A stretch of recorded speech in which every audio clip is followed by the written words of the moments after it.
నమస్తే welcome to health time. ఈరోజు health టైంలో మనం మాట్లాడుకోబోయే హెల్త్ టాపిక్ వచ్చేసి గ్యాస్ట్రో ఇంటెస్టైనల్ క్యాన్సర్, అంటే జీర్ణ వ్యవస్థకు సంబంధించిన క్యాన్సర్. అసలు ఫస్ట్ జీర్ణ వ్యవస్థలో ఈ క్యాన్సర్ రావడానికి రీజన్స్, కారణాలు ఏంటి, లక్షణాలు ఏ విధంగా ఉంటాయి, దీనికి ఎటువంటి చికిత్సా విధానాలు ఉన్నాయి వంటి వివరించడానికి ఈరోజు మనతో పాటు ఉన్నారు డాక్టర్ జయంత్ గారు. సో వీరు వచ్చేసి సర్జికల్ గ్యాస్ట్రో ఇంట్రాలజిస్ట్ అండ్ అలాగే రోబోటిక్ సర్జన్ కూడా. సో వారిని అడిగి మరిన్ని విషయాలు మనం తెలుసుకుందాం. నమస్కారం డాక్టర్ గారు. నమస్కారం అండి. సో ఈరోజు వచ్చేసి మనం యాక్చువల్లీ జీర్ణ వ్యవస్థ క్యాన్సర్, అసలు ఇది రావడానికి గల కారణాలు ఇవన్నీ మనం మాట్లాడుకోబోయే ముందు అసలు జీర్ణ వ్యవస్థ పనితీరు అంటే అది ఏ విధంగా, దాని ఫంక్షనింగ్ ఏంటి, దాని ఇంపార్టెన్స్ ఏంటంటారు మన బాడీలో?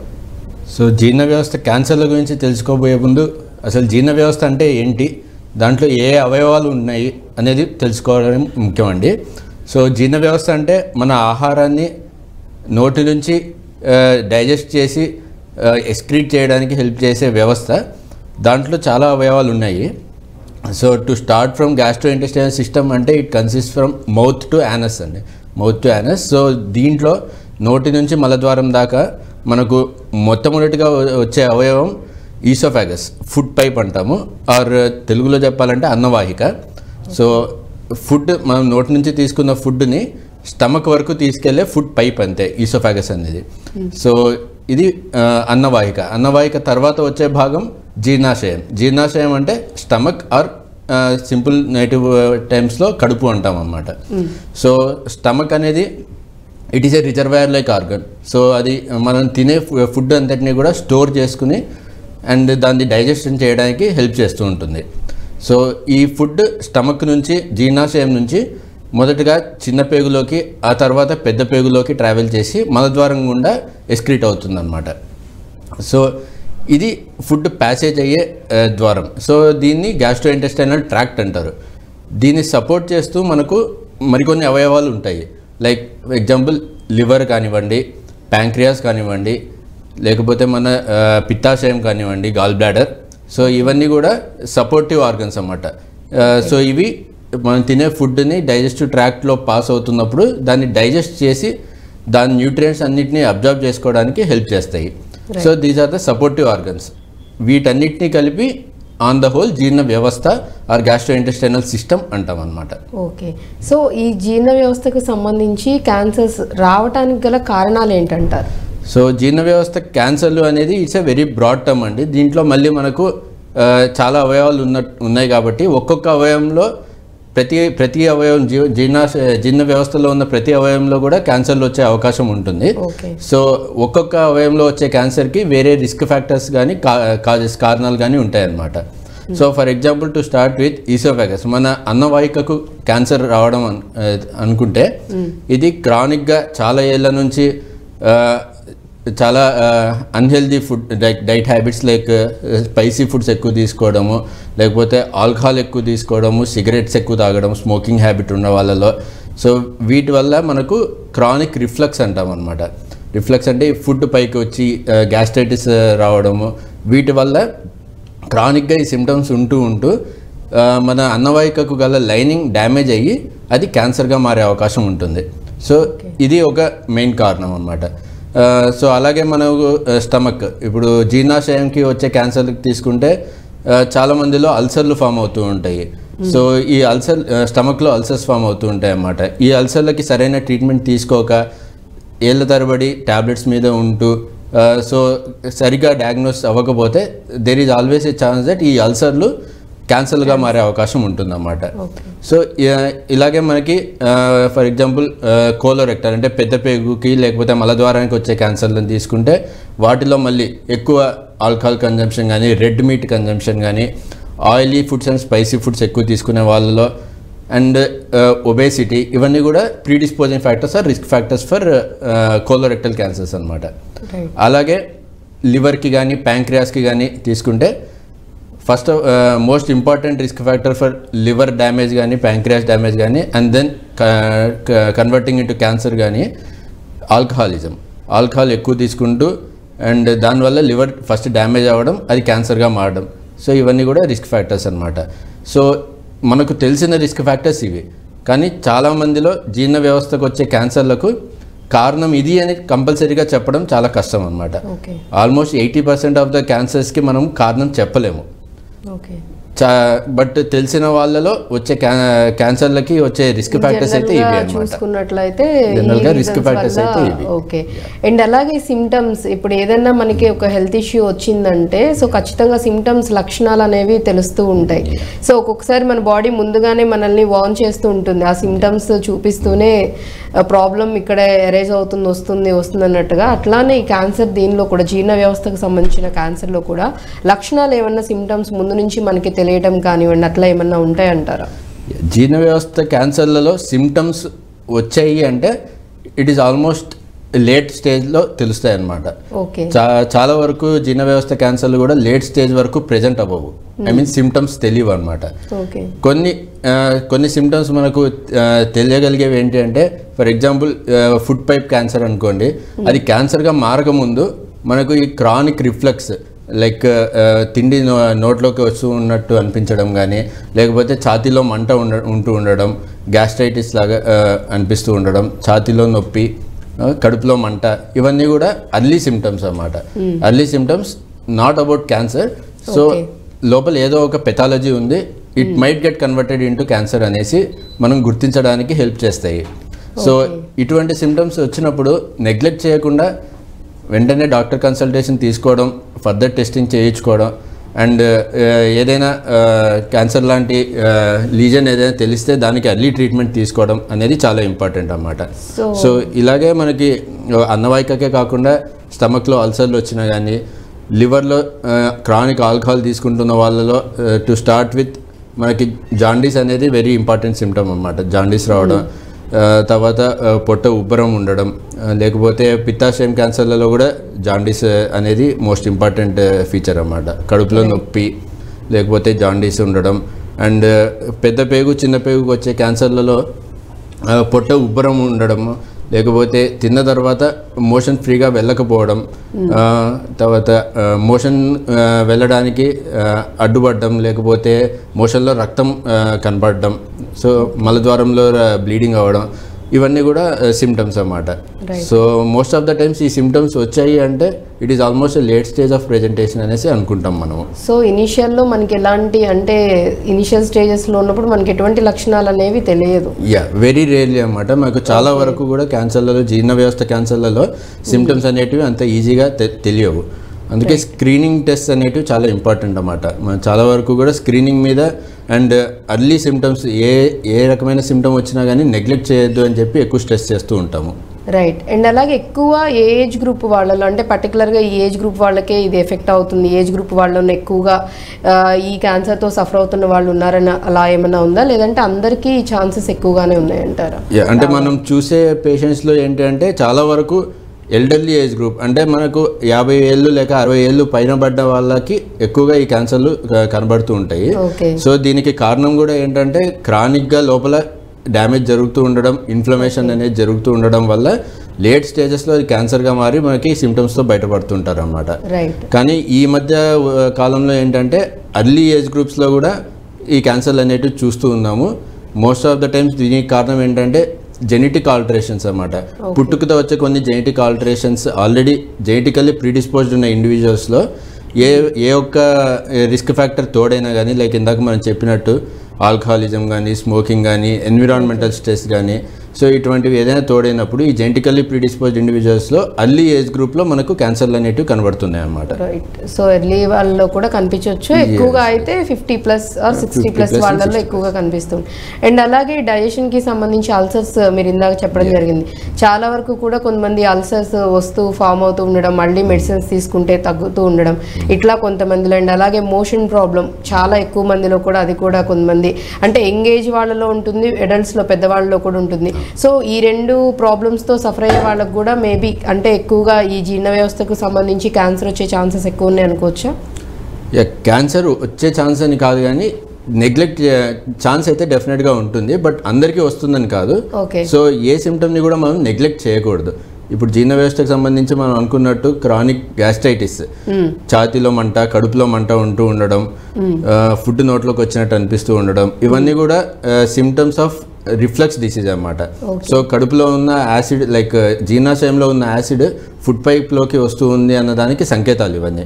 అలాగ వస్తూ ఉన్నప్పుడు లేట్ చేయకుండా ఓన్లీ ట్యాబ్లెట్స్ వాడుతూ యాంటాసిడ్స్ వాడుతూ లేట్ చేయకుండా ఎండోస్కోపీ టెస్ట్ కానీ లేకపోతే ఫర్దర్ స్కానింగ్ కానీ డాక్టర్ని సంప్రదించి ఏ టెస్ట్ చెప్తే ఆ టెస్ట్ చేయించుకొని డ్యామేజ్ ఎంతవరకు జరుగుతుంది, ఆ డ్యామేజ్ని అరికట్టడానికి ఏ చికిత్సా విధానాలు ఉన్నాయి అనేది తెలుసుకోవడం ముఖ్యం.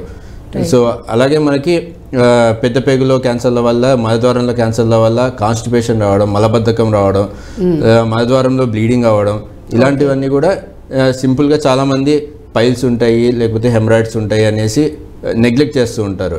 సో అలాంటి సిమ్టమ్స్ని కూడా నెగ్లెక్ట్ చేయకుండా డాక్టర్కి చూయించుకొని కొలనోస్కోపీ టెస్ట్ కానీ స్కానింగ్ టెస్ట్ కానీ చేయించుకొని సో అర్లీగా ఏదైనా క్యాన్సర్ లాంటి లీజన్ ఉన్నా కానీ గుర్తించడం చాలా ముఖ్యం అన్నమాట. రైట్.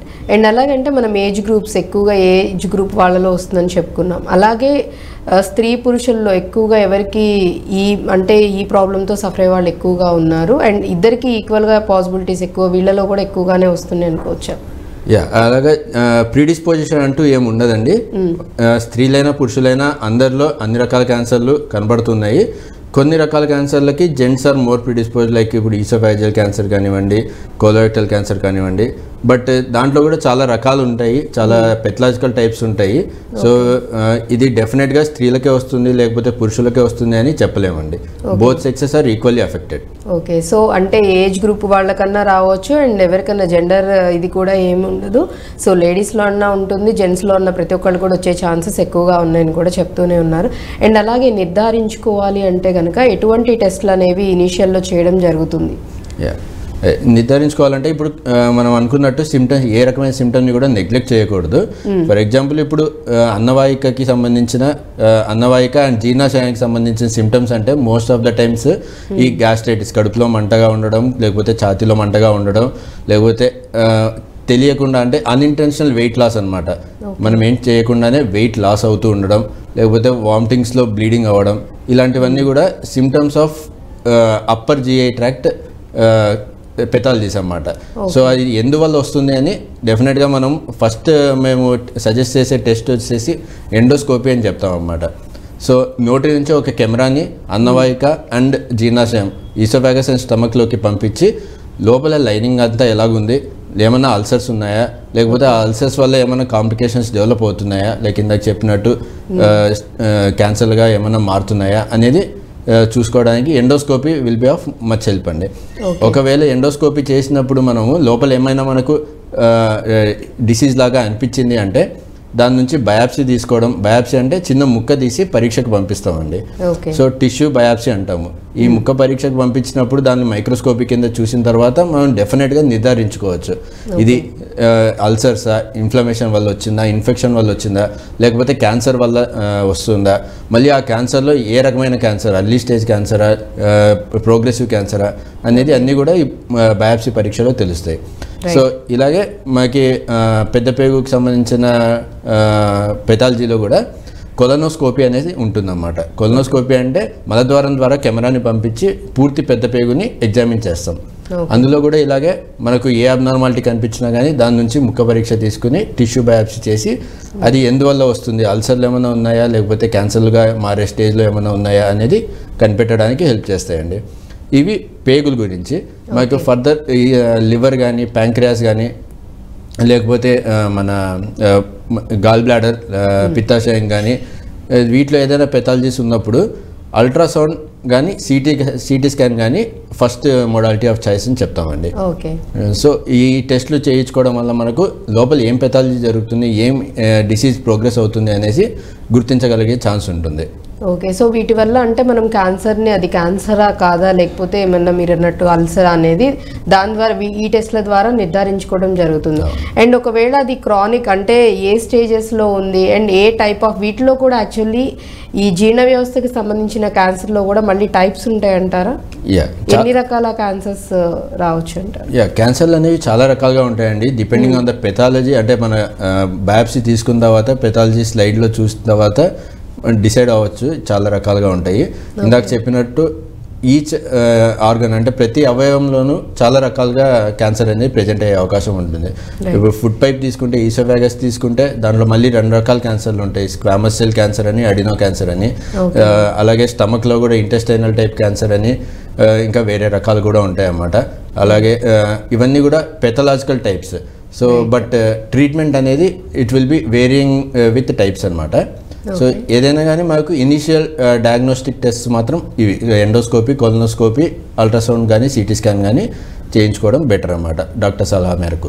ఓకే. సో ఈ జీర్ణ వ్యవస్థకు సంబంధించి మొత్తం అంటే క్యాన్సర్ ఇఫ్ ఇన్ కేస్ ఒకవేళ ఒక పర్సన్లో తనకి క్యాన్సర్ వచ్చిందని తెలిసినప్పుడు ఏ స్టేజెస్ అంటే మొత్తం ఎన్ని స్టేజెస్ వరకు ఉంటుంది అండ్ ఏ విధంగా నిర్ధారించుకుంటూ రావడం జరుగుతుంది? అంటే ఇనిషియల్ స్టేజ్లో ఉన్నారు, లేదంటే సెకండ్ స్టేజ్, లేదు 4th స్టేజ్, చాలా క్రానిక్ సిచ్యువేషన్స్లో ఉన్నారని మనం ఎట్లా నిర్ధారించుకుంటాం?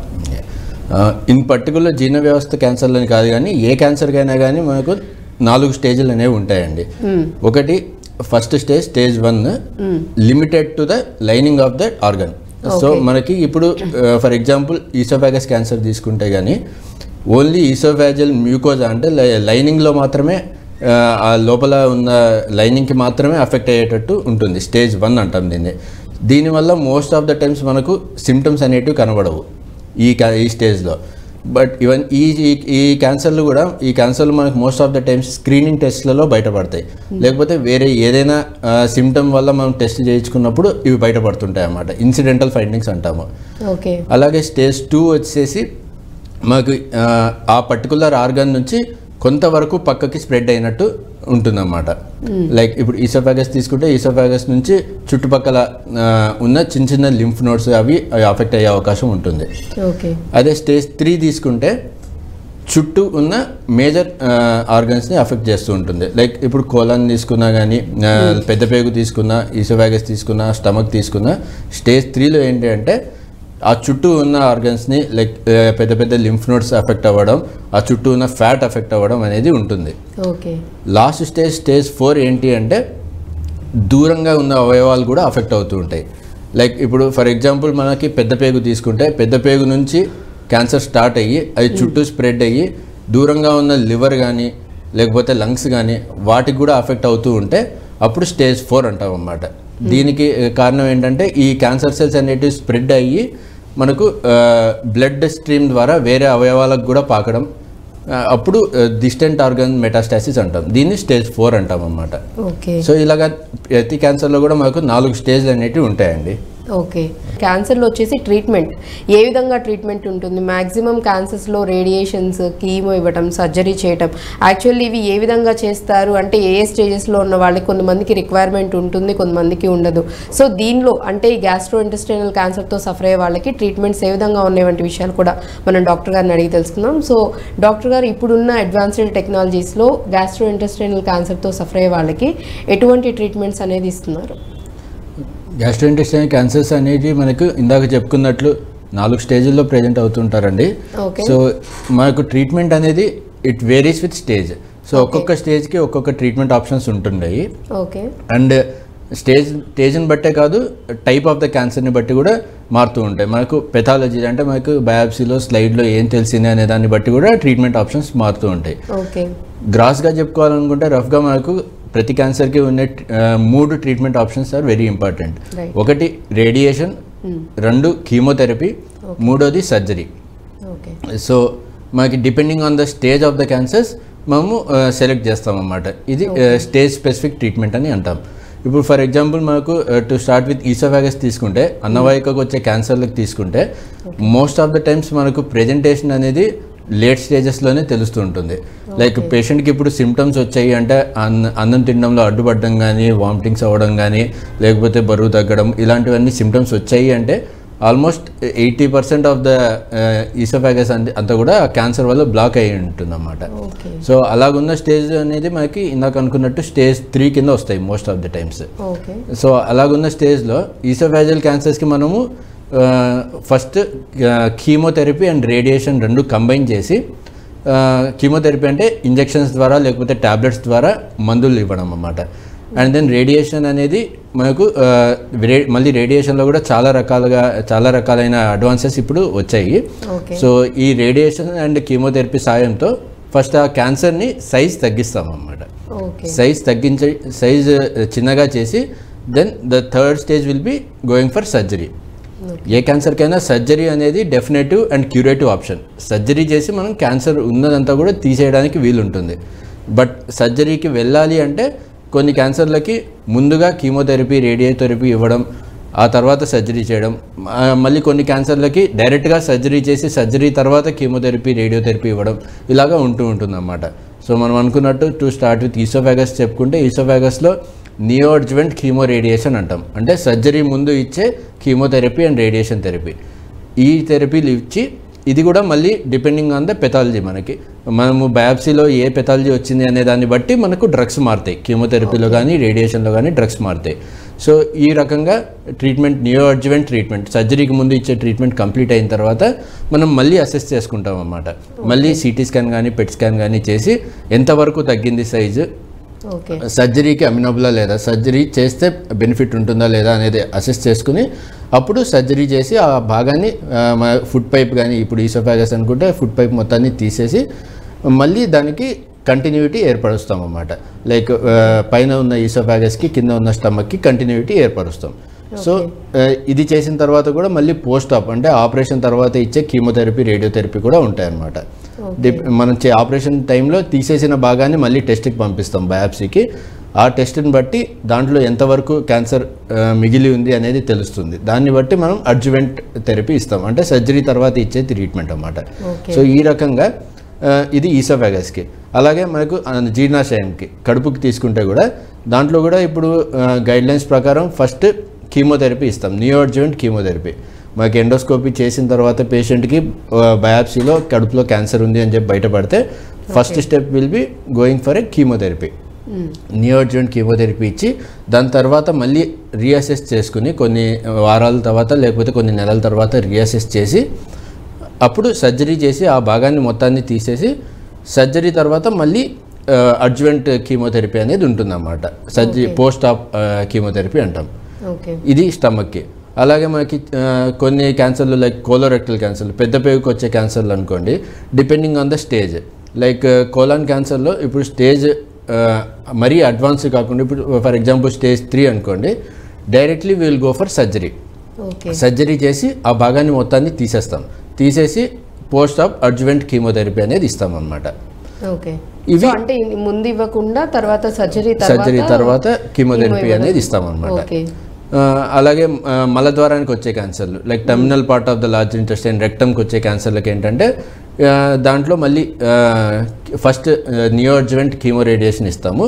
ఆపరేషన్ ముందు కీమో రేడియేషన్ ఇచ్చి మళ్ళీ సైజ్ తగ్గించి ఆ తర్వాత సర్జరీ చేసి సర్జరీ తర్వాత మళ్ళీ అడ్జువెంట్ కీమోథెరపీ అనేది ఇస్తామన్నమాట. సో ఇలాగా ఒక్కొక్క అవయవంకి వచ్చే క్యాన్సర్లకి ఒక్కొక్క రకమైన ట్రీట్మెంట్ ఆప్షన్స్ ఉంటాయి. అండ్ దానికి కూడా స్టేజ్ వైజ్ మారుతూ ఉంటాయి అన్నమాట. మోస్ట్ ఆఫ్ ద టైమ్స్ ఇప్పుడు స్టేజ్ 1 and 2 అంటే మనకు కొలనోస్కోపీలో వేరే ఏదైనా అవసరానికి కొలనోస్కోపీ చేయించుకుని అలాగా అర్లీ స్టేజ్లో బయటపడింది అని తెలిస్తే కన్నా కొన్నిసార్లు ఏంటంటే సర్జరీ అవసరం లేకుండా ఎండోస్కోపీ ద్వారా, కొలనోస్కోపీ ద్వారా ఆ చిన్న సైజులో ఉన్న అర్లీ స్టేజ్లో ఉన్న గడ్డల్ని తీసేసేదానికి అవకాశం ఉంటుంది. సో దీన్ని ఎండోథెరపీ అంటాం అన్నమాట. Colonoscopic guided removal of the polyp, small lesion ఏదైతే ఉందో దాన్ని స్కోపీలోనే తీసేయడానికి వీలు ఉంటుంది. ఇంకైతే కీమోస్, రేడియేషన్, సర్జరీ అసలు ఇంక ఈ ప్రాసెస్ అంతా అవసరం ఉండదు. అర్లీ స్టేజ్లో డిటెక్ట్ అయ్యే క్యాన్సర్లకు ఇది ఒక అడ్వాంటేజ్ అండి. సో ఎండోస్కోపీ ద్వారా కానీ కొలనోస్కోపీ ద్వారా కానీ ఆ భాగాన్ని తీసేయగలిగే అవకాశం ఉంటుంది. తీసేసిన తర్వాత మళ్ళీ మనం దాన్ని కూడా బయాప్సీకి పంపిస్తాము. ఆ బయాప్సీ రిపోర్ట్ని బట్టి ఎంత వరకు పూర్తిగా వచ్చేసిందా ఆ క్యాన్సర్, లేకపోతే ఇంకా ఏమైనా రెమినెంట్ క్యాన్సర్ ఉందా, ఏ స్టేజ్లో ఉంది క్యాన్సర్ అనేది తెలుస్తుంది. దాన్ని బట్టి ఫర్దర్ థెరపీ అనేది డిసైడ్ అవుతుంది. Most of the times early stage క్యాన్సర్లు కొలనోస్కోపీ ద్వారా పూర్తిగా వచ్చేసాయి అంటే ఇంకా వాళ్ళకి ఫర్దర్ ట్రీట్మెంట్ ఏమీ అవసరం ఉండదు అనమాట. ఓకే. సో మళ్ళీ ఇంకా సఫర్ అవ్వాల్సిన అవసరం ఉండదు, మళ్ళీ వస్తుందేమో అని వాళ్ళు భయపడాల్సిన అవసరం కూడా ఉండదు. బట్ రెగ్యులర్ ఫాలోఅప్ మీద అయితే ఉండాలండి. ఒకసారి రిమూవ్ చేసుకున్న తర్వాత రెగ్యులర్ ఫాలోఅప్ లైక్ కొంత డ్యూరేషన్లో మళ్ళీ కొలనోస్కోపీ చేయించుకోవడం, కొన్ని బ్లడ్ టెస్ట్లు చేయించుకోవడం, సిటీ స్కాన్ చేయించుకోవడం ఇలాంటివి అవసరం ఉండొచ్చు. ఓకే. అండ్ అలాగే మీరు ఇందాక చెప్తున్నట్లుగా ట్రీట్మెంట్లో అంటే మామూలుగా కీమో సర్జరీ తర్వాత రేడియేషన్ అనేది ప్రాసెస్ అంటే కంప్లీట్గా ఫినిష్ అవ్వడానికి ట్రీట్మెంట్ మొత్తం అవ్వడానికి ప్రాసెస్ ఈ విధంగా ఉంటుందని చెప్పారు. కొన్ని కేసెస్లో ఫస్ట్ కీమో ఇనిషియల్లో ఇచ్చిన తర్వాత కూడా సర్జరీ అయ్యాక మళ్ళీ అగైన్ కీమో ఇవ్వడం జరుగుతుంది అంటారు. ఇది కూడా డిపెండ్స్ అంటారా, అంటే పర్సన్ని బట్టి లేకపోతే అతనికి ఉన్న స్టేజ్ని బట్టి ఉంటుందా, లేకపోతే నార్మల్గా మోస్ట్ ఆఫ్ ద టైమ్స్ ఈ క్యాన్సర్ ట్రీట్మెంట్ అనేది స్టేజ్ డ్రివెన్ అండి. స్టేజ్ని బట్టి ట్రీట్మెంట్ అనేది ఉంటుంది. ఇప్పుడు మనము రీజన్ దీనికి ఇంత మల్టీ మోడాలిటీ ట్రీట్మెంట్ అంటాం. ఇన్ని రకాలైన ట్రీట్మెంట్ ఒక క్యాన్సర్కి ఎందుకు ఇవ్వాలి అనే దానికి రీజన్ వచ్చి ఇందాక మీకు అన్నట్టు ఒక క్యాన్సర్ని సర్జరీకి అమ్యూనబుల్ చేయడానికి నియో అడ్జువెంట్ కీమో రేడియేషన్ అంటాం. అంటే సర్జరీకి ముందు ఇచ్చే కీమోథెరపీ లేదా రేడియోథెరపీ వల్ల ఆ సైజ్ తగ్గుతుంది, మనం చేసే సర్జరీ యొక్క సివియారిటీ తగ్గుతుంది అనమాట.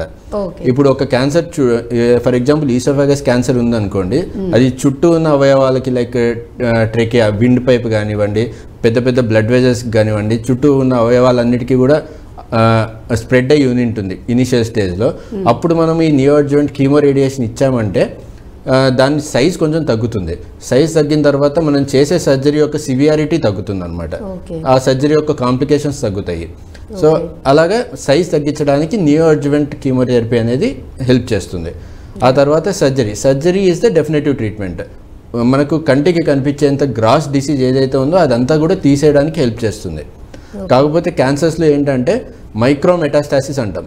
ఆల్రెడీ ఇన్ని నెలల నుంచి ఈ ట్రీట్మెంట్ జరుగుతున్న టైంలో కూడా మైక్రో మెటాస్టాసిస్ అంటే బ్లడ్లో కొన్ని క్యాన్సర్ సెల్స్ స్ప్రెడ్ అయ్యి ఉంటాయి. సో ఆ క్యాన్సర్ సెల్స్ మనకు సర్జరీ టైంలో కనపడవు అన్నమాట. సో సర్జరీ గ్రాస్ డిసీజ్ని రిమూవ్ చేయడానికి హెల్ప్ చేస్తుంది. ఈ మైక్రోస్కోపిక్ మెటాస్టాసిస్ ఏవైతే ఉన్నాయో ఆల్రెడీ స్ప్రెడ్ అయ్యి బ్లడ్లో స్ప్రెడ్ అయిన క్యాన్సర్ సెల్స్ ఏవైతే ఉన్నాయో వీటి వల్ల మళ్ళీ రికరెన్స్ రాకుండా వీటిని కంట్రోల్ చేయడానికి ఆపరేషన్ తర్వాత అడ్జువెంట్ కీమోథెరపీ లేదా రేడియోథెరపీ అనేది ఇస్తామండి. సో దీనివల్ల ఏంటంటే రికరెన్స్ ఛాన్సెస్ని తగ్గించడానికి, ఏ క్యాన్సర్ ట్రీట్మెంట్ అయినా రికరెన్స్ అనేది వెరీ మచ్ రిస్క్ అన్నమాట. రికరెన్స్ రిస్క్ అనేది ఎంతో కొంత ఉంటుంది. సో ఆ రికరెన్స్ రిస్క్ని తగ్గించడానికే ఇంత మల్టీ మోడాలిటీ ట్రీట్మెంట్ అనేది అవసరం ఉంటుంది. ఓకే. అండ్ అలాగే ఇప్పుడున్న చూసుకున్నట్లయితే అడ్వాన్స్డ్ టెక్నాలజీస్లో రోబోటిక్ సర్జరీస్ కూడా చాలా అవైలబుల్గా ఉంటున్నాయి. అంటే ఎక్కువ టైం టేకింగ్ లేకుండా అండ్ చాలా ఈజీగా చేసే ఇవి రావటం జరిగింది. టెక్నికల్గా చాలా డెవలప్మెంట్స్ జరిగి సో రోబోటిక్గా కూడా ఇప్పుడు అంటే మనకి అవైలబిలిటీ ఉందా, చేస్తున్నారా సర్జరీస్? జీర్ణ వ్యవస్థ క్యాన్సర్లకి మినిమల్ యాక్సెస్ సర్జరీ అనేది చాలా వరకు హెల్ప్ అవుతుందండి. ఇప్పుడు మళ్ళీ మనకు మినిమల్ యాక్సెస్ సర్జరీ అంటే ఇన్ని సంవత్సరాలుగా మినిమల్ యాక్సెస్ సర్జరీ అంటే లాప్రోస్కోపిక్ సర్జరీ అనేది చాలా వరకు వాడుకలో ఉంది. సో ఇప్పుడు రీసెంట్ అడ్వాన్సెస్ ఏంటంటే రోబోటిక్ సర్జరీ అనేది కూడా ఇంట్రడ్యూస్ చేశారు. సో ఈ రోబోటిక్ సర్జరీ వల్ల పేషెంట్కి కానివ్వండి అట్ ద సేమ్ టైం డాక్టర్కి కానివ్వండి చాలా లాభాలు ఉంటాయి. So on the whole minimal access surgery అంటేనే మినిమల్ అంటే పెద్ద కోత లేకుండా ఆ అవయవాల్ని ఆ క్యాన్సర్ని తీసేయడానికి చిన్న చిన్న హోల్స్ ద్వారా ఇన్స్ట్రుమెంట్స్ లోపల పెట్టి తీసేయడానికి మినిమల్ యాక్సెస్ సర్జరీ అంటాము. దీంట్లో లాప్రోస్కోపిక్ సర్జరీ ఇన్నేళ్ళుగా వాడుకలో ఉంది. దీనివల్ల అంటే లాప్రోస్కోపిక్ సర్జరీలో కొన్ని రకాలైన సర్జరీలు were not possible these many days. So robotic surgery వచ్చిన తర్వాత we were able to do all the surgeries in the minimal access platform అనమాట. సో ఈ రోబోటిక్ సర్జరీ వల్ల మనం చూసుకుంటే ఫర్ ఎగ్జాంపుల్ ఇప్పుడు ఈసోఫాజియల్ క్యాన్సర్ అనుకోండి, థొరాక్స్లో ఉంటుంది. ఈసోఫాగస్ అనేది థొరాక్స్లో ఉంటుంది, ఛాతీ భాగంలో ఉంటుంది. థొరాక్స్లో మనకు వేరే చాలా అవయవాలు లైక్ లంగ్స్ కానీ హార్ట్ కానీ పెద్ద బ్లడ్ వెజల్స్ కానీ ఇవన్నీ కూడా ఉంటాయి. సో వీటన్నిటి నుంచి ఈ ఈసోఫాగస్ని ఈ ఫుడ్ పైప్ని సపరేట్ చేసి దాని చుట్టూ ఉన్న క్యాన్సర్ సెల్స్ అన్నిటిని కూడా తీయడానికి ఈ రోబోటిక్ సర్జరీ వల్ల లాభం ఏంటంటే మనకి ఎక్స్ట్రా మ్యాగ్నిఫికేషన్ అండ్ అంటే చాలా పెద్దగా కనిపిస్తుంది. అండ్ దెన్ 3D విజన్ ఉంటుంది. 3D విజన్ ఉండడం వల్ల కంప్లీట్గా మనకు చుట్టుపక్కల ఉన్న క్యాన్సర్ సెల్స్ కానీ అది స్ప్రెడ్ అయిన ఏరియా కానీ అండ్ మేజర్ స్ట్రక్చర్స్ని దేన్ని డ్యామేజ్ చేయకుండా ఈ క్యాన్సర్ని రిమూవ్ చేయడానికి హెల్ప్ చేస్తుంది. So at the same time దీనివల్ల ఏంటంటే మనం మేజర్ స్ట్రక్చర్స్ని డ్యామేజ్ చేయడం తక్కువ అవుతుంది కాబట్టి పేషెంట్కి పోస్ట్ ఆపరేషన్ తర్వాత వచ్చే కాంప్లికేషన్స్ తక్కువగా ఉంటాయి. And then pain will be very much less. Operation నుంచి తొందరగా రికవర్ అయ్యే ఛాన్స్ ఉంటుంది. పెద్ద కోత ఉండదు కాబట్టి చిన్న చిన్న హోల్స్ కాబట్టి తొందరగా హీల్ అయిపోయి పేషెంట్ తొందరగా రికవర్ అయ్యే ఛాన్సెస్ ఉంటాయి. రైట్. సో దీనివల్ల పేషెంట్కి బెనిఫిట్స్ ఇవి short term benefits. At the same time ఈ లాంగ్ టర్మ్ బెనిఫిట్స్ ఏంటంటే మనము as much as possible normal ఐకి కనబడేవి కూడా ఈ 3D విజన్ ద్వారా చిన్న చిన్న క్యాన్సర్ సెల్స్ని కూడా క్యాన్సర్ స్ప్రెడ్ అయిన భాగాలని కూడా తీసేయడానికి వీలుంటుంది. దీనివల్ల recurrence chances will be very much less. Recurrence chances తగ్గుతాయి. At the same time overall survival, పేషెంట్కి మళ్ళీ రికరెన్స్ వచ్చి ఈ క్యాన్సర్ వల్ల పేషెంట్ చనిపోవడం అనేది చాలా వరకు ఇప్పుడు మేము చేసిన స్టడీస్ని బట్టి చాలా వరకు robotic surgery helps in overall survival పెంచడానికి కూడా హెల్ప్ చేస్తుంది అనమాట. సో చాలా హెల్ప్ అవుతుంది compare to previous like open surgery కానీ లాప్రోస్కోపిక్ సర్జరీ కానీ కంపేర్ చేసుకుంటే ఈ రోబోటిక్ సర్జరీ ద్వారా both short term benefits like early recovery, less pain score ఇవన్నీ ఉండడమే కాకుండా లాంగ్ టర్మ్లో కూడా క్యాన్సర్కి స్పెసిఫిక్గా తీసుకుంటే మోస్ట్ ఆఫ్ ద క్యాన్సర్ని రిమూవ్ చేస్తున్నాం కాబట్టి అర్లీగా ఈ post operative treatments like chemotherapy, radiation therapy అర్లీగా ఇవ్వడం జరుగుతుంది. At the same time overall survival, recurrence free survival అనేది కూడా పెంచడానికి హెల్ప్ చేస్తుంది అన్నమాట. రైట్. సో రోబోటిక్ సర్జరీ ద్వారా సో డాక్టర్ గారు చెప్తున్నట్లుగా అంటే త్వరగా కోలుకోవడానికి పాసిబిలిటీస్ చాలా ఎక్కువ ఉంటాయి. అండ్ నార్మల్ సర్జరీస్లో మొత్తం ఓపెన్ చేసి చేస్తారు కాబట్టి మళ్ళీ ఆ స్టిచెస్ అవి మొత్తం తగ్గడానికి, మానడానికి, ఆ పెయిన్ అంతా బేర్ చేస్తే ఇవంతా ఉంటుంది కాబట్టి రోబోటిక్ సర్జరీలో చిన్న హోల్ ద్వారా మొత్తం అంతా మనం ఏదైతే ఆ క్యాన్సర్ కణాలు ఉంటాయో వాటన్నిటిని రిమూవ్ చేస్తారు. సో పేషెంట్కి కూడా సఫర్ అవ్వడం అనేది చాలా తగ్గుతుంది. అండ్ ఎక్కువ రోజులు అంటే సర్వైవ్ అవ్వడానికి కూడా మనిషి చాలా ఎక్కువ రోజులు హ్యాపీగా వాళ్ళు మళ్ళీ లైఫ్ని లీడ్ చేయడానికి కూడా చాలా పాసిబిలిటీస్ ఉన్నాయి. చాలా పాజిటివిటీ అంటే ఎక్కువగా దానివల్ల సఫరింగ్ అనేది కూడా చాలా తక్కువ కేసెస్లో రేర్ అని అంటున్నారు. సో రోబోటిక్ సర్జరీ అనేది కూడా ఇప్పుడు చాలా ఎక్కువగా యూజ్ చేస్తున్నారు అండ్ ఎక్కువ సక్సెస్ ఇది కూడా ఎక్కువగా రన్ అవుతుందని చెప్తూ ఉన్నారు. అండ్ అలాగే మామూలుగా చూసుకున్నట్లయితే జీర్ణ వ్యవస్థకి సంబంధించి యాక్చువల్లీ లోపల బాడీలో ఉన్న ఆర్గన్స్ అన్నీ కూడా ఇన్సైడ్ చాలా సెన్సిటివ్గా ఇదిగా ఉంటాయి. అండ్ దట్టు జీర్ణ వ్యవస్థకి సంబంధించి నార్మల్గా మనకి ఏదైతే అల్సర్ ఇవన్నీ ఉంటుందో వాటికే చాలా సివియర్గా పెయిన్, బాధపడడం ఉంటుంది. అట్లాంటిది క్యాన్సర్ వచ్చి క్యాన్సర్ అది ఇనిషియల్ స్టేజెస్లో కూడా మీరు తెలియదు, మనకి సిమ్టమ్స్ ఏవి తెలియవని చెప్పారు. సో ఒకవేళ 3rd, 4th స్టేజ్లో ఉండి సఫర్ అవడం వాళ్ళు స్టార్ట్ అయిన తర్వాత సో వాళ్ళ ట్రీట్మెంట్ అంటే ఏ విధంగా ఉంటుంది? ఎందుకంటే చాలా సెన్సిటివ్గా ఉంటాయి ఆర్గన్స్. ఈవెన్ సర్జరీ చేస్తున్నప్పుడైనా అంత ఈజీ ప్రాసెస్ అయితే కాదు. ఏ టైప్ ఆఫ్ సర్జరీ యూజ్ చేసినా కానీ సెన్సిటివ్ ఆర్గన్స్ కాబట్టి చాలా జాగ్రత్తగా చేయాల్సి ఉంటుంది. సో ఎటువంటి మీరు కేర్ తీసుకుంటారు? సో డెఫినెట్గా అండి, ఇందాక మేము అనుకున్నట్టు స్టేజ్ డ్రివెన్ ట్రీట్మెంట్ అనేది ఇది. సో ఒక్కొక్క స్టేజ్కి ఒక్కొక్క ట్రీట్మెంట్ అనేది ఉంటుంది. ఇప్పుడు మనకు చాలామంది పేషెంట్స్ ఆల్మోస్ట్ స్టేజ్ 2, స్టేజ్ 3 తర్వాత బయటపడుతూ ఉంటాయి. అలాంటి పేషెంట్స్ మాత్రమే మనకు సర్జరీ దాకా రాగలరు అన్నమాట. స్టేజ్ 4 డిస్టెంట్ మెటాస్టాసిస్ ఉన్న పేషెంట్స్కి పాలియేటివ్ కీమోథెరపీ అంటాము. అంటే పాలియేటివ్ అంటే సర్జరీ ఇంకా కంప్లీట్గా క్యాన్సర్ని రిమూవ్ చేయడం కుదరదు కాబట్టి వాళ్ళ లైఫ్ని ప్రొలాంగ్ చేయడానికి మాత్రం పాలియేటివ్ ట్రీట్మెంట్ ఇవ్వడానికి కుదురుతుంది. అలా కాకుండా స్టేజ్ 2, స్టేజ్ 3లో ప్రజెంట్ అయ్యే పేషెంట్స్ని సర్జరీకి తీసుకెళ్ళి ఆ కంప్లీట్ క్యాన్సర్ని రిమూవ్ చేయడానికి కుదురుతుంది అనమాట. సో ఇలాంటి వాళ్ళలో డెఫినెట్గా ఇంతకు ముందుతో కంపేర్ చేసుకుంటే ఇంతకుముందు ఇప్పుడు ఈసోఫాజియల్ క్యాన్సర్ అంటే థొరాక్స్ అంతా కట్ చేయడం, లేకపోతే స్టమక్ క్యాన్సర్, లేకపోతే కోలోరెక్టల్ క్యాన్సర్ అంటే కడుపు మీద పెద్ద ఘాటు పెట్టడం. సో ఇవన్నీ లేకుండా ఇప్పుడు మినిమల్ యాక్సెస్ సర్జరీ ద్వారా like laparoscopic surgery and robotic surgery ద్వారా ఏ అవయవానికి వచ్చిన జీర్ణాశయంలో, జీర్ణ వ్యవస్థలో ఏ అవయవానికి వచ్చిన క్యాన్సర్నైనా కానీ మినిమల్ యాక్సెస్ పద్ధతిలో ట్రీట్ చేయడానికి కుదురుతుందండి. ఈ మినిమల్ యాక్సెస్ పద్ధతిలో మనం ఇందాక అనుకున్నట్టు 3 నుంచి 4 చిన్న హోల్స్ ఉంటాయి. ఆ హోల్స్ ద్వారా ఇన్స్ట్రుమెంట్స్ లోపల పంపించి ఆ ఇన్స్ట్రుమెంట్స్ ద్వారానే మనం ఆ క్యాన్సర్ని చుట్టుపక్కల ఉన్న అవయవాలకి డ్యామేజ్ జరగకుండా బయటికి తీసేసి మళ్ళీ ఈ కంటిన్యూటీ అనేది కొనసాగించడానికి, లైక్ ఇప్పుడు స్టమక్లో క్యాన్సర్ ఉంది అంటే స్టమక్ పార్ట్ని తీసేసి మళ్ళీ ఈసోఫాగస్ని కింద ఉన్న చిన్న పేగుని కలిపి కుట్టడానికి ఈ రోబోటిక్ సర్జరీ అనేది చాలా హెల్ప్ అవుతుందండి. ఈ మ్యాగ్నిఫికేషన్తో తర్వాత ఈ ఎక్స్ట్రా 3D విజన్తో అండ్ దెన్ ఆల్మోస్ట్ మన చేతులతో చేసిన ఓపెన్ సర్జరీలో చేతులతో చేసిన మూమెంట్స్ అన్నీ కూడా మినిమల్ యాక్సెస్ పద్ధతిలో ఈ రోబో ద్వారా చేయగలగడం కుదురుతుంది. దీనివల్ల మనకి ఆపరేషన్ తర్వాత వచ్చే కాంప్లికేషన్ లైక్ కలిపి కుట్టిన తర్వాత 2 అవయవాలను కలిపి కుట్టిన తర్వాత ఆ మధ్యలో ఉంచి లీక్ అవ్వడం, ఆ కుట్లు సరిగా మానకపోవడం, తర్వాత దానివల్ల వచ్చే కాంప్లికేషన్స్ ఇవన్నీ కూడా చాలా తక్కువగా ఉంటాయి. సో డెఫినెట్లీ ఇప్పుడు వచ్చే రీసెంట్ అడ్వాన్సెస్లో ఈ laparoscopic surgery and robotic surgery అనేది చాలా హెల్ప్ చేస్తుంది. పేషెంట్ని ఆపరేషన్ నుంచి తొందరగా రికవర్ అవ్వడానికి అండ్ దెన్ ఓవరాల్ సర్వైవల్కి చాలా హెల్ప్ అవుతుందండి. అండ్ అలాగే చూసుకున్నట్లయితే క్యాన్సర్లో చాలా వరకు ట్రీట్మెంట్స్ మనం ఏమైతే మాట్లాడుకున్నామో అంటే కీమోథెరపీ చేస్తారు, నెక్స్ట్ రేడియేషన్స్ ఇవన్నీ ఇస్తారు. చాలా వరకు కూడా పేషెంట్స్లో కానీ లేకపోతే జనాల్లో అంటే చాలా వరకు అవేర్నెస్ వచ్చింది. బట్ స్టిల్ కొంతమందిలో ఇంకా ఆ భయాలు అపోహలు అనేవి అలానే ఉండిపోయాయి. అంటే హెయిర్ ఫాల్ కంప్లీట్గా ఉంటుంది, మొత్తం అసలు మనం చాలా వీక్ అయిపోతాము, డల్ అయిపోతాము. అండ్ ఇంకొంతమందిలో ఎలా అంటే కీమోథెరపీ చేస్తున్నప్పుడు ఆటోమేటిక్గా అది పెయిన్ బేర్ చేయలేక కూడా కొంతమంది చనిపోయే వాళ్ళు కూడా ఉన్నారని చెప్పి ఇలా భయపడే వాళ్ళు కూడా ఉన్నారు. సో ఇప్పుడు యాక్చువల్లీ మీరు ప్రతిదీ కూడా ఈవెన్ సర్జరీ కూడా అడ్వాన్స్డ్ టెక్నాలజీస్, రోబోటిక్ సర్జరీ ద్వారా ఇంత అడ్వాన్స్డ్గా ఉన్నాయి కాబట్టి సో ఇలా భయపడే వాళ్ళకి మీరు పేషెంట్స్కి ఎటువంటి సజెషన్స్ ఇస్తారు? ఇప్పుడు వచ్చిన రీసెంట్ అడ్వాన్సెస్లో not only about surgery, even మనకు మెడికల్ ఆంకాలజీలో కానీ లైక్ కీమోథెరపీ గురించి కానీ లేకపోతే రేడియేషన్ గురించి కానీ ఇంతకుముందు ఉన్నంత భయాలు ఇప్పుడు అవసరం లేదని డెఫినెట్గా చెప్పగలమండి. ఎందుకంటే ఇప్పుడు వచ్చిన కొత్త డ్రగ్స్ కానీ కీమోథెరపీ డ్రగ్స్ కానీ ఇంతకుముందున్న కాంప్లికేషన్స్ లైక్ ఈ పెయిన్, హెయిర్ ఫాల్ ఇవన్నీ కూడా వీటికి సపోర్ట్ చేసే మెడికేషన్స్ చాలా వరకు ఉన్నాయి. అండ్ దెన్ అలాగే రేడియేషన్లో కూడా ఇంతకుముందు రేడియేషన్ అనేది కరెంటు పెడతారు, కరెంటు పెట్టడం వల్ల బాడీలో వేరే అవయవాలన్నీ కూడా చాలా డ్యామేజ్ అవుతాయి అని చెప్పేసి చాలామందికి అపోహలు, భయాలు ఉన్నాయి. బట్ ఇప్పుడు వచ్చిన రీసెంట్ అడ్వాన్సెస్ లైక్ ఎంఆర్ లైనాక్ అని ఇంకా చాలా రీసెంట్ అడ్వాన్సెస్ వచ్చాయి.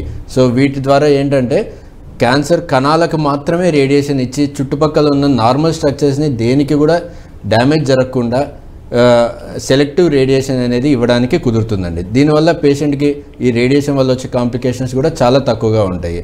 సో ఇంకా సర్జరీ గురించి మనం అనుకున్నట్టు ఈ మినిమల్ యాక్సెస్ సర్జరీ ద్వారా రికవరీ అనేది చాలా ఎర్లీగా ఉంటుంది. సో క్యాన్సర్కి సంబంధించిన చికిత్స గురించి భయపడ్డాము, అపోహలు పడ్డాము ఇప్పుడు డెఫినెట్గా అవసరం లేదు. ఇప్పుడు వచ్చిన రీసెంట్ అడ్వాన్సెస్ అన్నీ కూడా పేషెంట్ ఫ్రెండ్లీగా ఉంటాయి అండ్ ఎర్లీ రికవరీకి హెల్ప్ చేస్తాయి అన్నమాట. రైట్. అండ్ అలాగే ఈ జీర్ణ వ్యవస్థకి సంబంధించిన క్యాన్సర్స్ ట్రీట్మెంట్ అనేది మ్యాక్సిమం అంటే ఎంత టైం పడుతుంది ట్రీట్మెంట్ ప్రాసెస్ మొత్తం కంప్లీట్ అవ్వడానికి? లైక్ రేడియేషన్, కీమో, సర్జరీ ఇవంతా మొత్తం ప్రాసెస్ అంతా చేయడానికి మినిమం ఒక పేషెంట్కి ఎంత టైం తీసుకుంటుందంటారు? ఇది మళ్ళీ డిపెండ్స్ అండి. గ్రాస్గా చెప్పాలంటే అరౌండ్ ఒక 6 months వరకు టైం పట్టచ్చు. But depends again upon the type of the tumour and place of the tumour. ఇప్పుడు ఈసోఫాగస్కి తీసుకుంటే మనము ఇందాక అన్నట్టు స్టేజ్ 3లో ప్రెజెంట్ అయితే ఫస్ట్ కీమో రేడియేషన్ ఇస్తాము. అది అరౌండ్ ఒక 2 months వరకు కీమోథెరపీ, రేడియేషన్ థెరపీ వెళ్తుంది. ఆ తర్వాత మళ్ళీ ఒక 2 months, 1.5 to 2 months వెయిట్ చేసి మళ్ళీ రీఅసెస్ చేసి సర్జరీ చేస్తాము. సర్జరీ నుంచి రికవర్ అవడానికి ఒక 15 days to 1 month పట్టినా కానీ ఆ తర్వాత మళ్ళీ ఒక 2 to 3 months వరకు కీమో రేడియేషన్ ఇస్తాము. ఇలాగే పెద్ద పేగు, చిన్న పేగుకి లైక్ కోలోరెక్టల్ క్యాన్సర్స్కి కూడా first neoadjuvant chemo radiation అది ఒక 2 నెలల వరకు ఉంటుంది. దాని తర్వాత వెయిట్ చేసి మళ్ళీ సర్జరీ చేసి సర్జరీ తర్వాత మళ్ళీ అడ్జువెంట్ రేడియోథెరపీ, అడ్జువెంట్ కీమోథెరపీ అనేది ఉంటుంది. సో ఈ ప్రాసెస్ అంతా కూడా అరౌండ్ ఒక 6 months వరకు టైం పట్టే అవకాశం ఉంటుందండి గ్రాస్గా. సో అది కూడా డిపెండ్స్ అండ్ ఏ ప్లేస్లో వచ్చింది అనే దాన్ని బట్టి ఉంటుంది అండ్ స్టేజెస్ని బట్టి కూడా మోస్ట్లీ ట్రీట్మెంట్ అనేది అంటే పర్టికులర్గా ఇప్పుడు చెప్పారు కదా అని 6 months అన్నారు కదా అని అనుకోకండి. డిపెండ్స్ అది అంటే ఈవెన్ మన బాడీ తత్వాన్ని బట్టి కూడా ఆ పేషెంట్ యొక్క బాడీ తత్వాన్ని బట్టి ఈవెన్ అదర్ హెల్త్ ఇష్యూస్ ఏమైనా ఉన్నా అవి కూడా ఇంక్లూడ్ అవ్వచ్చు కదా doctor? Okay. So other health issues ఏమైనా ఉన్నా అవన్నీ కూడా ఇంక్లూడ్ చేసుకొని దాన్ని బట్టి ట్రీట్మెంట్ అనేది ఉంటుంది.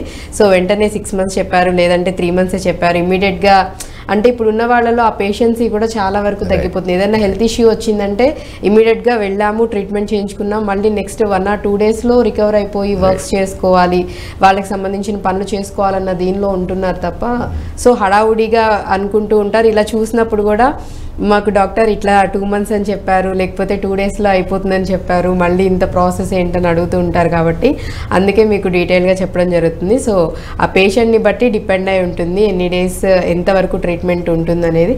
అట్ ది సేమ్ టైం కూడా వాళ్ళు ఎట్లా రెస్పాండ్ అవుతున్నారు, బాడీ ఏ విధంగా రెస్పాండ్ అవుతుంది అది కూడా తీసుకోవడం ఇంక్లూడ్ చేసుకోవడం జరుగుతుంది కదా డాక్టర్? అవునండి. పేషెంట్ పర్ఫార్మెన్స్ రిస్క్ని బట్టి కూడా అంటే పేషెంట్ ఎంతవరకు టాలరేట్ చేయగలరు.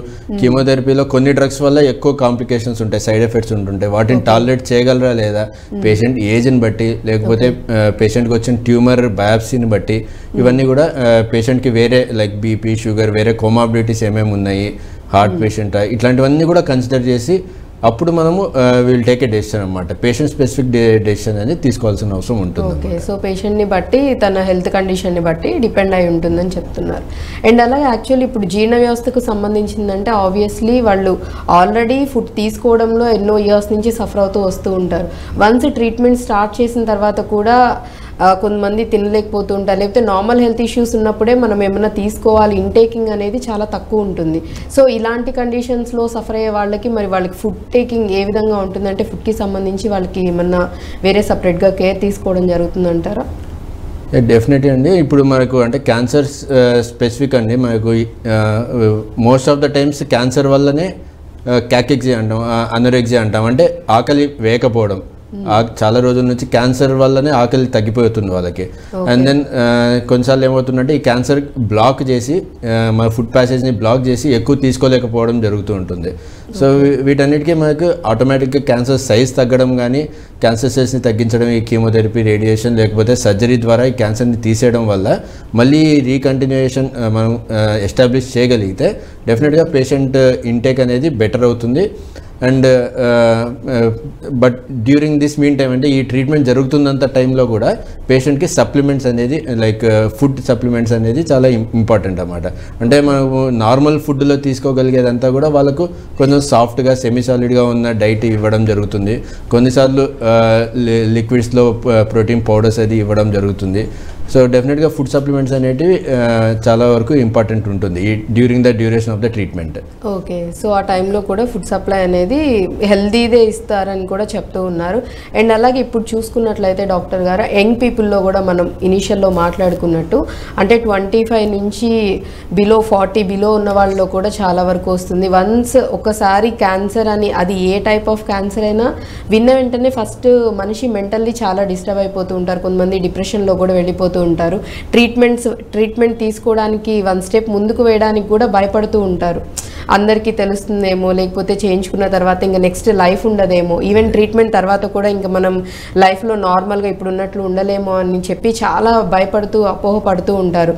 సో అలా ఒకవేళ ఆ హెల్త్ ఇష్యూ ప్రాబ్లం తెలిసిన తర్వాత కూడా ట్రీట్మెంట్కి రాని వాళ్ళకి మీరు ఏ విధంగా మోటివేట్ చేస్తారు? వాళ్ళకి ఎటువంటి గైడెన్స్ అనేది మీరు ఇస్తూ ఉంటారు? డెఫినెట్గా పేషెంట్కి కౌన్సిలింగ్ అనేది చాలా ఇంపార్టెంట్ అండి. ఇప్పుడు ఒక్కసారిగా మనం క్యాన్సర్ ఉంది అని చెప్పడంతోనే అది ఫర్దర్ ఇంకా వాళ్ళు దేని గురించి వినరు, ఏ స్టేజ్లో ఉంది, దాని ట్రీట్మెంట్ ఆప్షన్స్ ఏంటి అనేది కూడా కాన్సన్ట్రేట్ చేయలేని పరిస్థితి ఉంటుంది. They will get so much depress about cancer అనమాట.